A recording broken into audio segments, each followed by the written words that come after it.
the danger of them if not used in the right way. So I would say that, yeah, it's devastating, and it's heartbreaking to know that our children will go somewhere like school and to think of something happening to them.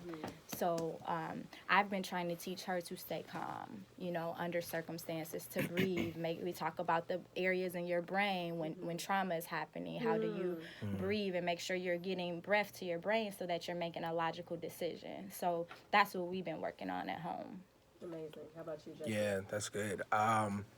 So open dialogue and conversations about just what's going on in the world. So I'm just big on awareness, Yes. and so I think about the simple stuff of like the social awareness to be able to notice stuff that's happening around you. Now, I'm not saying that this is preventative, but I think about we all can kind of get that vibe and that energy when something's not right. Yeah. We all know when you see somebody who's like, it kind of looks a little creepy, a little off, a little different, and it sucks, but it's just kind of the world we live in. And so I teach my kids, like, pay attention.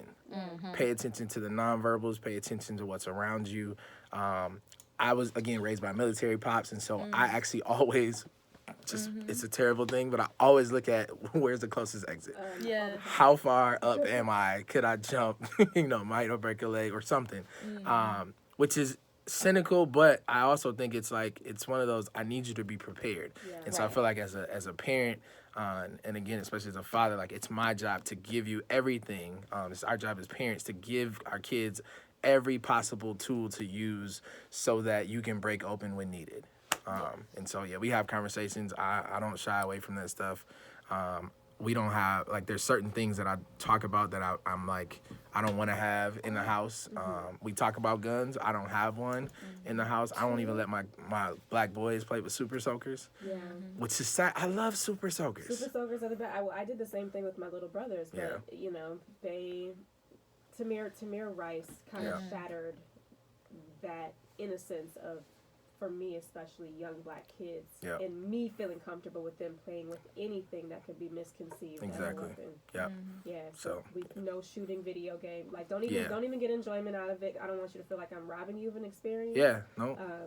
But let's find other alternatives. Like we could get some GI Joes. Exactly, man. And the stupid fidget spinners. I can't stand them things.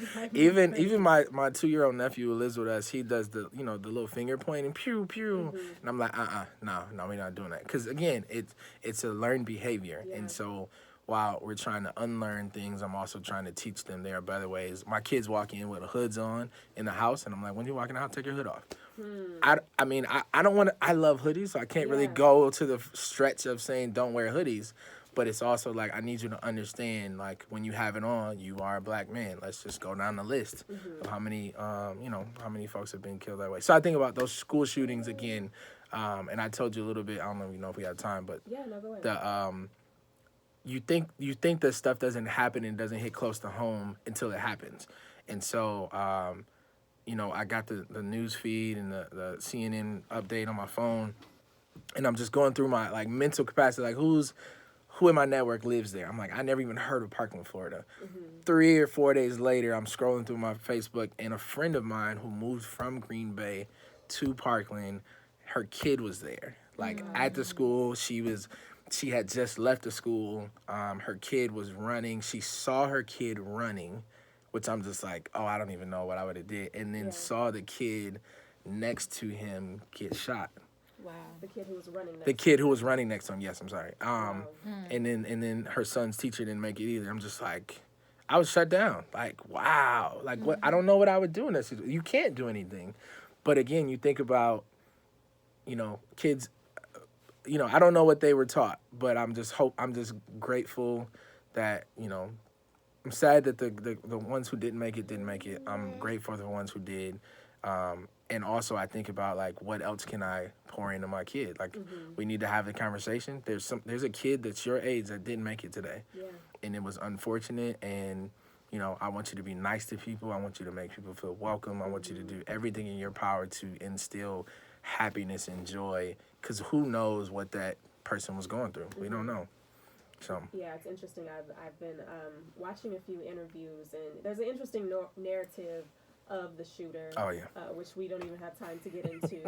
But what I will say is his mother passed away in November, and so he was living with a different family, and that family knew that he had all of the guns, but they were locked up because they had other kids themselves, and they didn't realize that he actually had a key, his own key, to the lockbox where all his weapons were locked up, and it was one of the parents went to the hospital after he was detained, where he was being taken care of or evaluated, however you want to call it. Taken care of. I like that.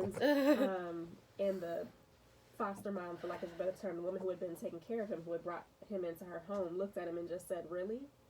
Like just completely shocked. And the husband had, called the police because at the time he thought his wife was home alone with him and didn't know what was going on. And so it was really eye-opening to me you have Maya right now, you have your daughter Jasmine, but you also have a friend of ours daughter, and the importance of pouring in not just to your own kids, but to your friends' kids as well, and to your kids' friends, and vice versa, just to make sure, because you never know. You never know what people are thinking and feeling, and it's incredibly important. So as we wrap up, I specifically wanted to bring you two on because you're both authors of books that specifically talk about your experiences in parenting, but also other people's experiences or your experiences being parented. Tell our listeners about your books, where we can find them, and just what really motivated you to want to make sure that we're doing our work as, parents of our biological children, our blended children, our village children, whatever it is. Yeah, so I wrote a book called Mothering Through Pain and Suffering in Silence. It's a collection of stories from survivors. And the book was birthed out of my experience after having Maya. I was coached and raised to be a strong Black woman. And my first experience with Superwoman was with my grandmother. And I realized that, people had poured into me and told me how strong I was, until strong was the least thing that I wanted to be. Or so it was about my experience with postpartum depression, and I started to write a story. I was going to write my own book, but I began to reach out to other mothers, like, hey, is this, I'm a first-time mom, is this natural, is this normal? And so many women just poured out their stories to me that I was like, I cannot just make this about me. So it's 35 stories in there. 12 of them are from Minneapolis, and it's really about the detriment that the strong Black woman archetype can create in our society if we're not careful with it. So Black women are strong, we're magic, we make magic out of anything, but the reality is we're human. And my idea is that when we restore the Black woman, we can restore the family, and we can begin to heal. So kind of breaking those generational curses and cycles. You can find the book at www.blacklotusmothers.org/shop/black/shop. So Black Lotus Mothers. And you can also check us out on Facebook at Mothering Through Pain and Suffering in Silence. Excellent. How about you, Jesse? Yep, I forgot the question. Your book. Tell me about your book. The inspiration for you writing. Like, why did you need to specifically write and empower other people to be affirmed that fathers matter? The statistics, especially for Black fathers, and what is said versus the reality. But also the disparities. I remember the video you posted on Instagram of how many of you have a dad in your home, and half the kids didn't raise their hands. So that's the reason why I wrote it. Was one, my father, although I would say growing up he wasn't as active in my life. He was there, but he wasn't there, and so there was that disconnect that we had, and he was trying to teach me a bunch of lessons about life that I did not either wasn't ready for, was too stubborn to pay attention to, or he taught them the wrong way. Now, as an adult, of course, and having my own kids, like, I just appreciate what he did and how he did, and just working with what he had. He did the best with what he had. So I'm connected to Eric Thomas, national motivational speaker, and he was in Detroit. He was at a school. He might have been in Atlanta, I think. And he was speaking to some kids, and I posted a video. He basically said, "How many of you all don't have like your biological dad in the house?" And it was over half of the room. And what the video didn't show is like how many of y'all don't even know your dad, and there was pretty much the same number, which I thought was crazy. So you have that, excuse me, and then you have like the CDC reporting that actually African American fathers are the most active father group of any other ethnic group in the country or in the world.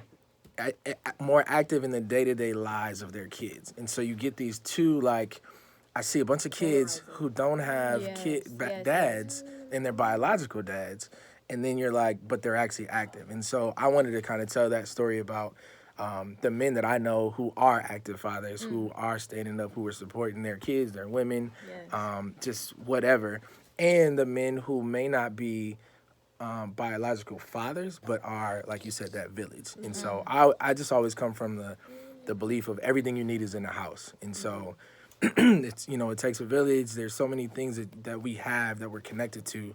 And I just want to empower more men to continue, you know, stepping up and being whoever they need to be. Also, to encourage women, like, hey, although you may be doing it on your own, like, you're killing it and do your thing. And there are other men who you don't have to have a relationship with, who have the same passion and desire. So, like, if we were ever somewhere, I would never let nothing happen to any of them kids or any kid around me, period. Right. And so we can continue to build that. Excuse me. I feel like there's less opportunity for those shootings to happen. There are less opportunities for our kids to be harassed by the police. There are less opportunities for us as a culture to be silenced and broken, and more opportunities for us to grow together. So you can find my book at www.mrjesseross.com. Everything is there, and I'm on Instagram at Mr. J. Ross. There it is. Well, we're going to make sure that we post the links to both of your books on the Wake Up Call on KFAI Facebook page, so folks can get that information. I want to thank you both for coming in, commend you on being excellent parents, published authors. It's not an easy thing, and for coming in early in the morning. We got babies in the studio. It's a beautiful thing. So thank you both, and congratulations. You guys have been listening to the Wake Up Call here on KFAI. Make sure you stay tuned because Global Beat with Doug